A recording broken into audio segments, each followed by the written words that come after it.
If you're over 250 pounds and you're doing all the right things like eating more protein, but you're still stuck, you might be accidentally ruining your fat loss without even knowing it. I lost over 70 pounds myself and now coach dozens of people who have lost 50 to 100 pounds. This video could be the turning point for you. I'll show you the habits that most people think help, but actually are stopping you from progressing in your fat loss. Watch this video before you waste another month doing the wrong things, because the fix is a lot simpler than you might think. This first fix I really think unlocks a lot faster fat loss. This goes against what a lot of people have told you. This goes against what you might think I've told you in the past, but it's that you might be actually eating too much protein. Let me show you this analogy just to, bring the point home. Protein is like the foundation of a house. It is very important. It's what you're going to build that house on. It does have to be sturdy, but it's useless if the floors above it are what is breaking. The house isn't livable. It's just not going to function. It's not going to do the thing that it was made to do. A lot of people hear this, to eat more protein. I've even said it. So they start by adding chicken, shakes, or eggs to every meal. And that is the correct thing to do. But here's the thing. If all you do is add protein without removing other things, you're actually going to be adding fat. And so we're going to talk about what that looks like and how that should translate in your own diet. And another little thing, a lot of what people add aren't actually protein sources. Things like eggs, peanut butter, nuts, those are actually fats. More food means more calories, and more calories means more weight. To actually use protein for fat loss, you need to be aiming for somewhere around 1 gram per pound of your ideal body weight. So if you're 275 pounds and you think, man, I think I would look really good at 200 pounds, or that would be my big first milestone, I wouldn't go for something. I mean, you could do like 220 grams of protein, but I wouldn't do 275 grams of protein. That's going to be really hard to get in your fat and, a decent amount of carbs to fuel your workouts without being in a calorie surplus because you have so much protein. The 1 gram per pound of ideal body weight is enough to spur on your metabolism, to keep muscle, and to keep you feeling full without overdoing it. So let's talk about how to hit a proper amount of protein. One thing that, this is like a side mistake, if you will, is that a lot of people, they'll eat protein bars or like protein cereals that are really just cereal and candy bars disguised as, protein cereals or whatever. So if you don't have roughly a 10-to-1 ratio of protein to calories, then it's probably not a good protein source. So a lot of protein bars, something will have 230 calories and 12 grams of protein. That's not a protein bar. That is a candy bar. There's a reason it's delicious, and it just has, more protein in it. If you're going to have a candy bar, I guess that'd be the good choice. But you want something that has 200 grams of 200 calories to have roughly 20 grams of protein. Not roughly, you want it to have 20 grams of protein. You could have 21 and 22, but 19, I wouldn't buy it. I'm serious. So the way that I like to think about it and how I coach my clients is start by adding your protein first. Think about a meal with protein first. Am I going to have a chicken meal, a ground turkey meal? And I go from there. Even if it's a pasta, is it going to be a chicken pasta or is it going to be ground turkey? Is it going to be more like a spaghetti or something like that? And then I add the amount of protein that I want. Usually it's going to be like a family pack of chicken because I make my meals in huge bulk. And so I build it around that. And real quick, if you want to make this entire discussion around protein so much easier, I just actually built an app called FitBuddy.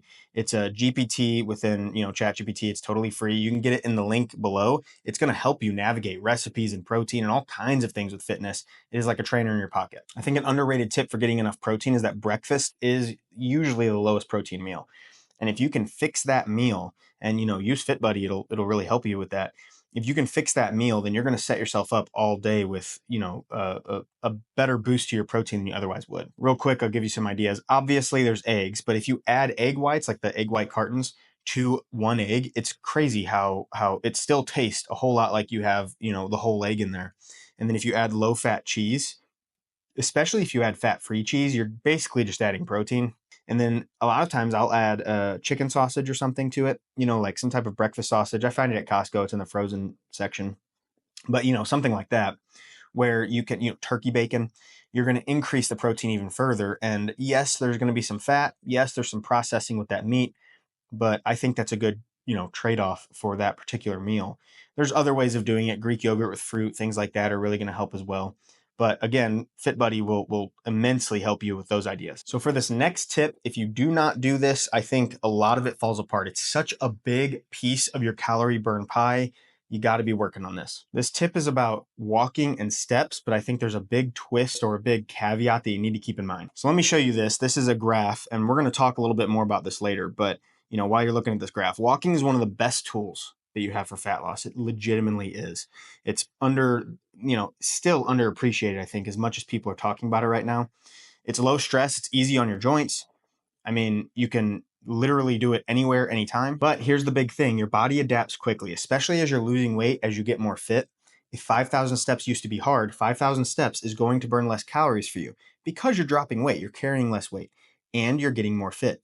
But the cool part here is that if you adapt your training to that increased fitness, you can actually burn a lot more calories and it becomes a superpower. This is why people say I'm walking every day and not losing weight, because they were walking and still are walking, but their bodies have adapted. You need to either increase your step count or gradually add intensity. And I think the real success here comes with doing both over the course of time. So let's look back at that chart and see how many calories you can burn depending on your weight. Now, again, this is something that I actually have plugged into, not this exact graph, but actual data into that FitBuddy app. But if you see here, let's just go with 10,000. If you weigh 250 pounds at the 10,000 step mark, you're burning 685 calories just from your steps that day.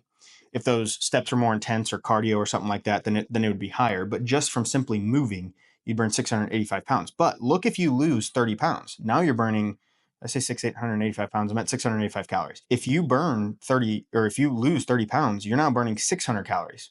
That might not seem like that big of a deal, but that really starts to add up. And if you lose significant weight, now you're at 180 pounds. I mean, you went from 685 down to 490. That's a big deal. So as I said, your intensity or length of the walk needs to increase. And it doesn't have to be a single walk, of course. You can get this over the course of the day. But that could mean more hills, just more steps, longer single walks, or short walking bursts throughout the day, parking in the back of the parking lot. And then carrying a rucksack or something on your back to increase the intensity of your steps would be a really good play as well. The rucksacks that are on Amazon are really affordable, and I really like mine, but there is a reason it's like an actual rucking backpack. The padding and the way it cinches down a plate so that you can put a plate in there and add weight to it. You also could just walk hills with your body weight, or you could, increase intensity in other ways by actually starting to add a little bit of cardio, maybe a Stairmaster or something like that. On this channel, I talk about fat loss, but one thing that, it comes with all of this is the health benefits. There is a lot of research that shows that for every 1,000 steps per day that you get, the longevity you get from that, the lack of, or the reduction, I should say, in all-cause mortality, like your ability to live longer, and who doesn't want to live longer? So what I would do for my clients is I just, start tracking their steps and we set a goal. Let's just initially start with a goal of 8,000. If you're nowhere near that, that's okay. Adjust your goal. But set a goal for 8,000 a day. If you could do 10,000, you slowly build that up. That's great. If you could do 12, that's a game changer. And then imagine as you get more fit, not only did you go from 8,000 to 12,000 steps a day, but maybe a percentage of those steps are with a rucksack on or something like that. I mean, you are burning a lot more calories at that point and you're getting in better and better shape. Something to be aware of: whenever you do more cardio, your hunger might go up. I don't think with walking it goes up nearly as much as with like more intense forms of cardio. So it's just something to keep in mind, but I wouldn't worry too much about it. But you really don't want to accidentally eat more and cancel out the calorie burn. That phenomenon is called caloric compensation. And I call it calorie sneak, or calorie creep with my clients, where we accidentally are eating more calories. It's a very common thing. The key here is awareness. And like I said, logging your calories, or at least logging your protein to kind of see how much you're getting, could really be beneficial to make sure you're not accidentally eating the calories back that you expended while walking. That phenomenon is why a lot of people, you hear this on social media, will tell you that they stopped doing cardio and started losing weight, that like cardio is preventing them from losing weight. That is absolute nonsense. Argue with me in the comments. It's just absolute nonsense. You are not going to be moving less and then burning more. A lot of times what will happen is people will move less and they will eat even less. So if they're burning, 200 less calories a day because they're not going for a 20-minute jog, but they're consuming 300 less calories a day because they're not as hungry from not doing the cardio, then they will actually be in a bigger calorie deficit by not running. But if we knew those things and controlled those things, they would be in a much bigger calorie deficit if they ran and controlled their diet. Now, you might say, but I'm hungry. I mean, what can I do about it? And I get that. I sympathize with that. But that's why this is a skill of building up high volume, high protein meals, fruits and vegetables, high fiber, because you're going to feel more full. You're literally going to be able to eat more. I'm sure you've seen one of those videos on social media if you swipe through enough, that someone will hold up two plates, and one is just this massive plate and it'll say 390 calories. And the other one is, a thing of chips, 390 calories. It's that big. We need to learn to do more of that. So for this next tip, I think it is an extra sneaky way of making sure that you're not going to lose fat. So we got to be aware of it. Healthy foods are like a Trojan horse. Do you remember the Trojan horse story? I could be wrong on exactly how it is. I'm just using it as an analogy, but the Trojans actually gave a giant wooden horse to their enemy, whoever that was. and they thought that they gave up. They went home, but they were all hiding inside the horse. So they brought the horse into the gates and partied around it, I guess, or something, who knows, celebrated their victory. And then whenever they went to bed, everyone came out of the Trojan horse, and that's how they got into the walls. How this relates to your fat loss: healthy does not always mean fat loss friendly. And the calories are sneaking in through these health foods. Nuts, avocados, nut butters, they're full of nutrients. They are very healthy, but they're also packed with calories. Just 2 tablespoons of peanut butter is nearly 200 calories, and it is sad how little 2 tablespoons is. Please don't measure it. You're going to be depressed. And let's be real, most people don't just eat 1 serving of peanut butter. I mean, I have measured this like blindly, and I comfortably would put 2 or 3 servings on a peanut butter sandwich if I wasn't logging it. Olive oil is another big one. There's lots of studies that show just how healthy olive oil is. If my clients are going to be adding oil to their food, I want it to be olive oil. It is so healthy. I'm not saying the other oils aren't good, and this isn't like a seed oil discussion or something like that, but they pack the calories in there. So if you're trying to lose fat, you're better off cutting these things out entirely unless they're logged or tracked. So it's just like really being controlled with how much you take in. So if you love avocados, then go ahead and eat like half an avocado every day, but like make sure it's half an avocado. Don't let yourself some days eat one. And I mean, I don't know. Do people do that? Do they eat an entire avocado?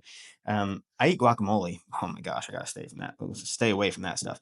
But if you add oil, make sure that you're actually measuring it. Don't eyeball it. These things are too high of calorie to eyeball. So for this next tip, lifting is a major mistake. Not really, but hear me out. Here's why it's a mistake. A lot of people believe, especially guys, that once they hit the gym and start lifting weights, they're going to be losing body fat.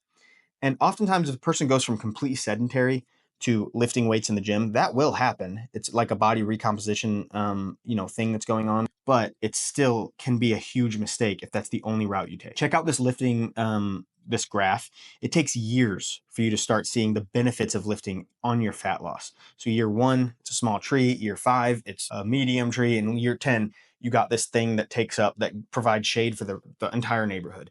That is lifting. Lifting is beneficial. You need to lift. You need to have your shape. You need to have muscle. There's a body recomposition. There's so much good about it. But if all you do is lift, it's going to take too long. It just doesn't create a big enough calorie deficit for fat loss. 1 hour of lifting, even your hardest leg day, I promise, is going to burn 100, maybe 200 calories. Probably not. There's been research done on this. I think Jeremy Ethier, big YouTuber fitness. If you're watching this channel, you probably have heard of him.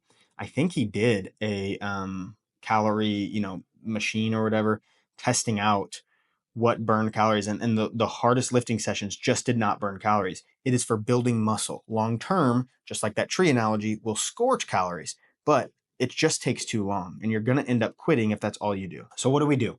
We combine lifting with steps and cardio and smart eating.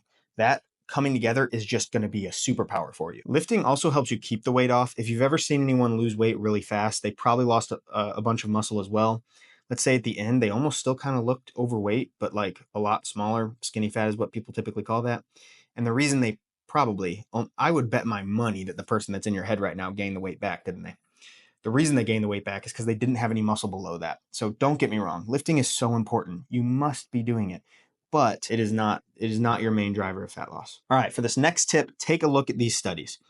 This is going to trigger you, okay? The effects of water and non-nutritive sweetened beverages on weight loss and weight maintenance.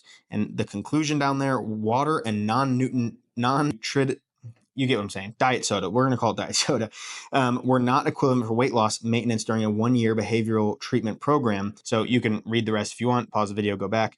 This next study, non-nutritive sweetened beverages versus water after a 52-week weight management program. Same thing here. I will just summarize this for you. Diet soda is not going to hurt you, okay? If you slam the stuff, okay, maybe. But under normal circumstances, it is not going to I got some comments on my last video. It just, it triggers people that it causes diabetes. No, it doesn't. There is no evidence of that. It doesn't cause weight gain. Your body doesn't think it's real sugar and starts holding weight. It can't create something out of nothing. There are no calories in it, or there's very, very little. It's not going to create body fat. So the mistake here is kicking out all enjoyment for these health things. And I'm going to pick on diet soda and water or sweetened beverages of any kind, and just switching to water. People often think they need to cut out everything but water. And yes, you do need to increase your water consumption. That's going to help you not feel as full and all this. There's so many benefits to it. But the main ingredient in diet soda, water. By far, that is the main ingredient. I know for a fact that you do not have to drink a lick of water, of like pure water.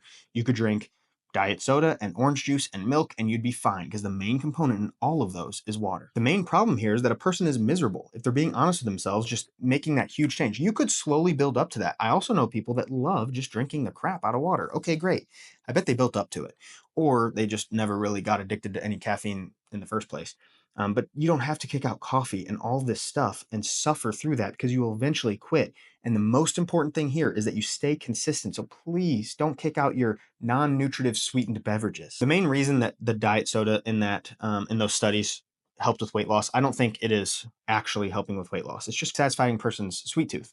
It helps them consume less calories because something's in their stomach. So instead of them just being bored and doing nothing and then their stomach being empty, at least there's something in it and they're doing something. You could also do this with like bubbly water. If you're like really strict on the water thing and I just triggered you, and you probably already left this video, but if you're still here and you're still triggered, then you can, do the bubbly water. Another trick, I just don't want to forget about this because this for me was a big thing. So if you struggle, man, and you're still here, congratulations. This is a cool one. Chewing gum, everyone's heard of that, but mouthwash. If you're ever like tempted by something, tell yourself, I can have that thing in the pantry.